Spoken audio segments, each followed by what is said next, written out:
La majorité des personnes qui essayent d'apprendre le français échouent, abandonnent pour une raison assez simple. Et c'est toujours la même.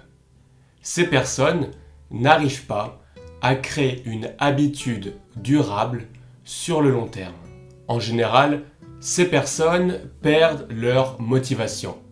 Elles n'arrivent pas à pratiquer le français de manière régulière. Et je le répète souvent, la régularité en français, c'est ce qu'il y a de plus important.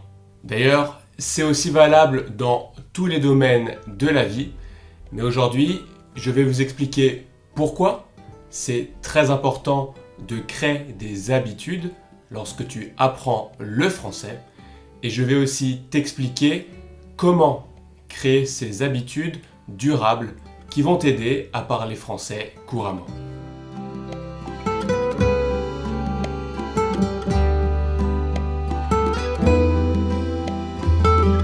Je ne vous apprends vraiment rien, et c'est une vérité assez simple, mais dans la vie, tout est question d'habitude.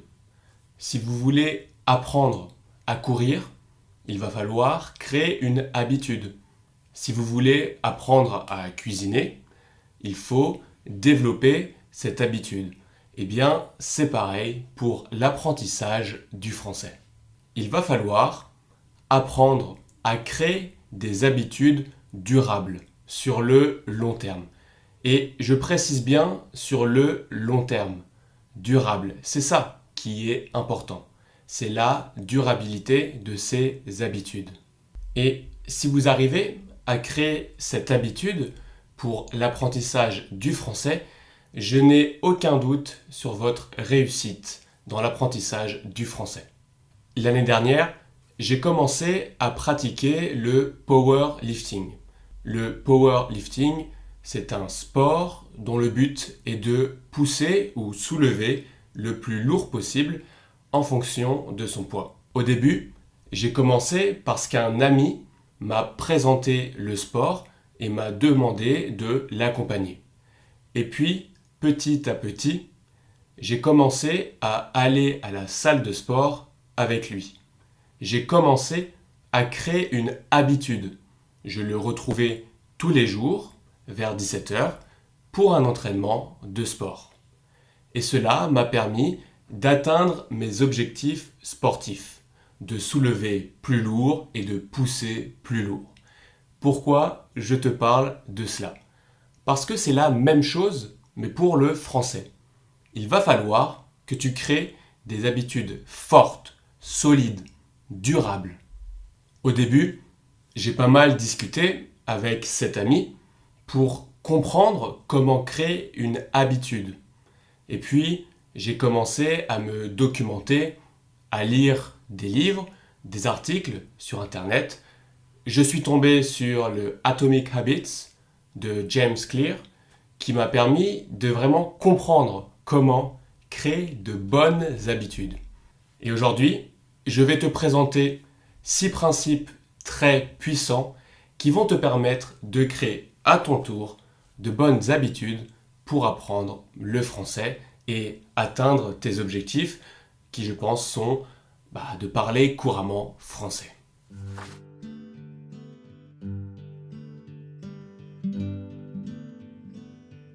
La première chose pour créer une habitude durable, solide, c'est la simplicité. Il faut commencer par quelque chose de simple, car souvent, la motivation du premier jour n'est pas suffisante. Je suis sûr que vous avez déjà vécu cette situation. Vous êtes le 1er janvier, votre résolution de l'année, c'est d'apprendre le français, vous êtes super motivé. Vous commencez à lire du français un peu tous les jours. Et puis là, votre fille ou votre fils se fait mal, ou alors il tombe malade. Vous devez vous occuper de votre enfant et vous n'avez plus trop le temps de pratiquer le français, de faire cette lecture. Vous commencez donc à sauter un jour, puis deux, puis vous perdez un peu la motivation? Eh bien, cet exemple vous montre que la motivation seule ne peut pas vous permettre d'apprendre ou en tout cas de pratiquer votre français au quotidien et donc d'atteindre vos objectifs. Il vous faut quelque chose d'autre, quelque chose de plus solide sur lequel vous pouvez compter. Eh bien, ce quelque chose, c'est une habitude. Maintenant, prenons une autre situation. Vous commencez à apprendre le français, vous avez un niveau intermédiaire et vous décidez de lire un roman de Balzac. Le vocabulaire est compliqué. Les temps utilisés sont compliqués et en plus pas très utilisés au quotidien. Rapidement, vous êtes démotivé. Vous perdez votre motivation. Ça vous est déjà arrivé, j'imagine. Eh bien, le problème ici, c'est que vous avez commencé par quelque chose de difficile, quelque chose de compliqué. Par contre, si vous tombez sur un texte qui vous intéresse, sur un sujet que vous appréciez, sur une de vos passions, le texte en français est adapté à votre niveau. Vous allez commencer à le lire, et puis vous allez lire la suite, vous allez passer un bon moment. Et au bout de 30 minutes, voire 1 heure, vous allez vous rendre compte que vous avez pratiqué le français pendant 1 heure. Mais alors, comment ça se fait? Eh bien, tout simplement parce que vous avez utilisé une ressource simple, dans le sens adapté à votre niveau et surtout qui vous est agréable, qui vous intéresse. Donc, je vais te révéler un petit secret un peu contre-intuitif. Ce n'est pas la motivation qui mène à l'action, mais c'est bien le contraire. L'action qui mène à la motivation. En français, on dit souvent « l'appétit vient en mangeant ». Eh bien, c'est la même chose ici, lorsque l'on apprend le français. Il faut agir, et pour commencer, il faut faire quelque chose de simple. Et une fois que vous avez commencé, eh bien, vous allez prendre plaisir et continuer et être motivé. Donc, généralement, les étudiants qui n'arrivaient pas à continuer à apprendre le français faisaient 2 erreurs. La première, ils comptaient uniquement sur leur motivation. C'est pas bien. En tout cas, c'est pas optimal. La deuxième, ils commençaient par quelque chose de trop difficile. Là non plus, ce n'est pas ce qu'il y a de plus simple. C'est un peu comme si vous vouliez vous mettre à la course à pied. Et pour commencer, vous avez envie de faire un marathon. Bien sûr que vous n'allez pas y arriver, et en plus, cela va vous dégoûter. Cela va vous enlever tout le plaisir de la course à pied. En plus de ça, vous allez réfléchir énormément à quelles chaussures prendre, comment vous habiller, comment manger, où courir, bref, ça devient beaucoup trop compliqué et vous ne faites rien. Donc, comment appliquer ce concept assez simple à l'apprentissage du français? Tout simplement en rendant l'apprentissage aussi simple que possible. Et voici 3 conseils pour rendre simple votre apprentissage. La première, c'est avoir un endroit spécifique dédié à l'apprentissage du français. Un bureau, une chambre, un jardin, bref. Mais un endroit spécifique. La deuxième, c'est de préparer à l'avance le matériel. Et ensuite, la troisième, c'est de savoir exactement quelles ressources vous allez consommer, utiliser et comment.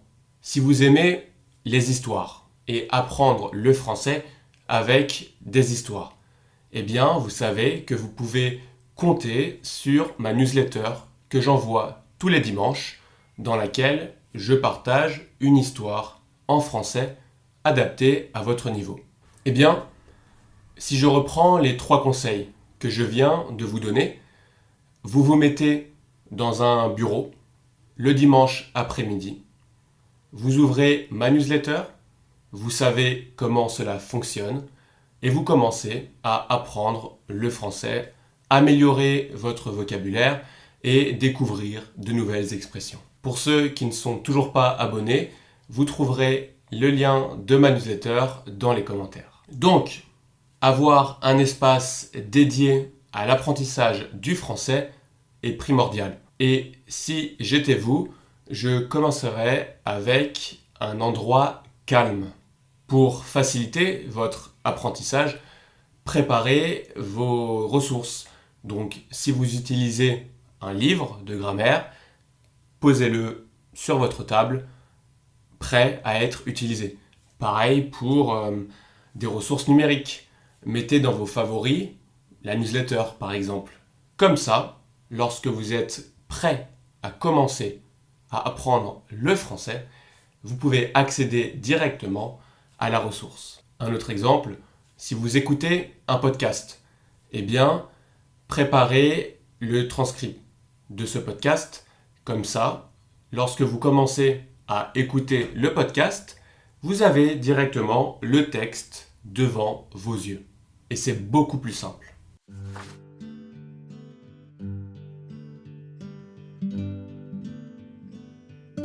Mon deuxième conseil pour créer une habitude solide, eh bien, c'est de rattacher cette habitude à une autre habitude que tu as déjà. Dans le livre Tiny Habits de Fogg, il explique qu'il faut ancrer sa nouvelle habitude avec une ancienne habitude que l'on a déjà. Il utilise notamment la formule suivante. Après avoir fait habitude de base, je fais nouvelle habitude.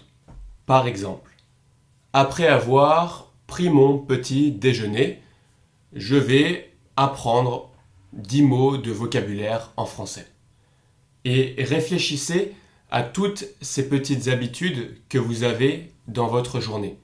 Et essayez de rattacher votre nouvelle habitude, l'apprentissage du français, à une habitude que vous avez déjà.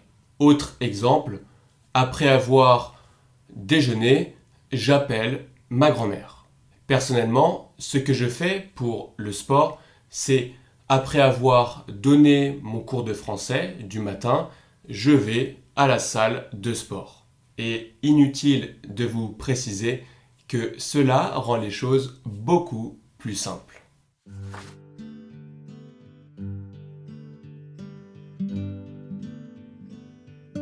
Le troisième principe, c'est de se concentrer sur une habitude à la fois. Je sais, lorsque vous apprenez le français, vous êtes super motivé. Vous voulez faire plein de choses différentes. Apprendre du vocabulaire, améliorer votre compréhension orale, améliorer votre français écrit. Mais attention, à force de vouloir vous attaquer à plein de choses différentes, vous allez finir par vous épuiser et ne pas être efficace. Par exemple, vous commencez à écouter un podcast, puis vous allez faire 20 minutes de grammaire, puis vous allez prendre un cours et parler pendant 40 minutes en français. Ce n'est pas une bonne chose. Faites plutôt ceci. Concentrez-vous sur une habitude. Et pour cette habitude, concentrez-vous sur une ressource. Je répète, car c'est important, une ressource, une activité, une habitude. C'est aussi simple que cela. Quatrième principe ou conseil, allez-y petit à petit. Il faut y aller doucement.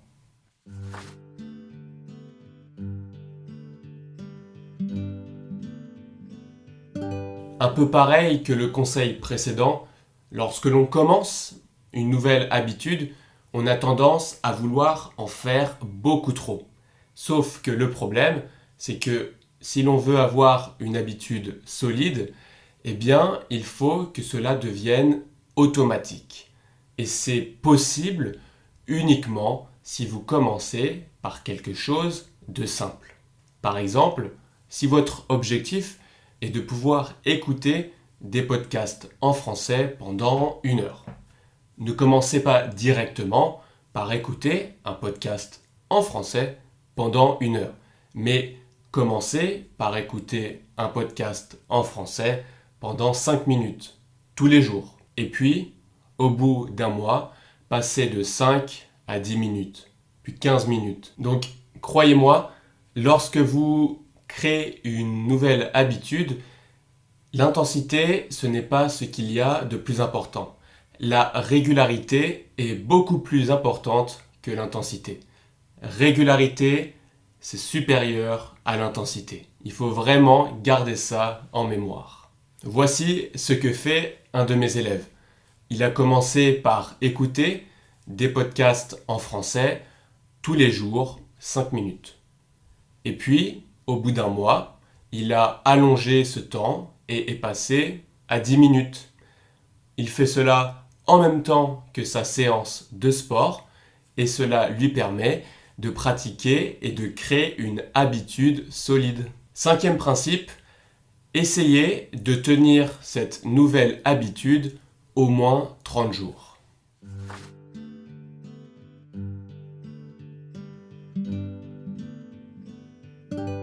Certaines personnes disent qu'il faut au moins 21 jours pour créer une nouvelle habitude.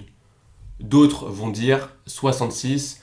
Bref, il n'y a pas vraiment de chiffre, mais l'idée, c'est qu'il faut tenir un certain temps pour que cela devienne une vraie habitude solide.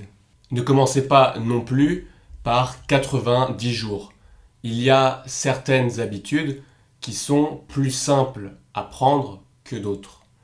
Pour l'apprentissage du français, je pense que c'est bien de commencer sur une période de 30 jours avec, comme je le disais tout à l'heure, quelque chose d'assez simple. Et ce qui est bien, c'est que cette période de 30 jours va vous permettre de gagner en confiance. 6e principe, essayez d'en parler autour de vous.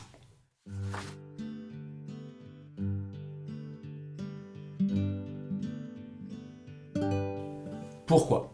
Parce que si vous fixez un objectif et que vous en parlez à vos proches, à vos amis, eh bien, il y a une certaine responsabilité.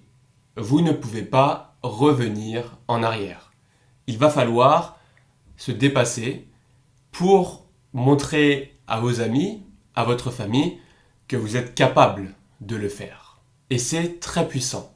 Par exemple, au début, quand j'ai commencé le bench au powerlifting, eh bien, j'étais avec mon copain Alex, qui me regardait, qui connaissait mes objectifs, et donc j'avais un peu la pression.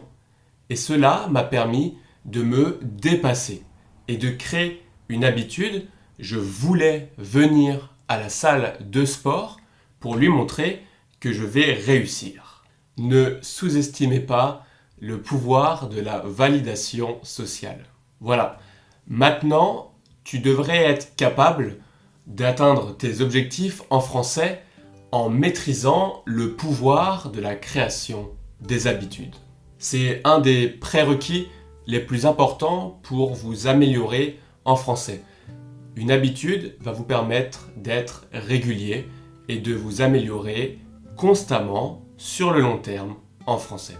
Donc, si je récapitule, créer une habitude, c'est primordial pour apprendre et s'améliorer en français.